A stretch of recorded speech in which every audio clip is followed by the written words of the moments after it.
Sa 2 araw na sunod-sunod na operasyon ng PNP, bumagsak sa kamay ang 17 most wanted persons ng bansa, kabilang ang ilang dayuhan na may Interpol alert.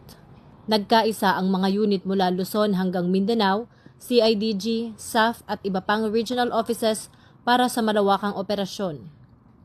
12 ang nahuli sa unang araw, 5 pa ang nasa kote kinabukasan. Ang mga kaso nito ay murder, multiple attempted murder, rape, illegal drugs, serious illegal detention at economic crimes. Bukod dito, nabuwag din ang sindikatong dayuhan sa cyber gambling at nakumpiska ang bulto ng mga peking produkto.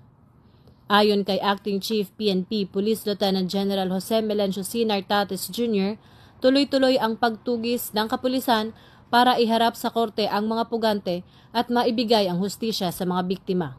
Panawagan ng PNP sa publiko, manatiling mapagmatsyag at makipagtulungan sa mga otoridad dahil mas mabilis ang hustisya kung nagkakaisa ang pulis at komunidad.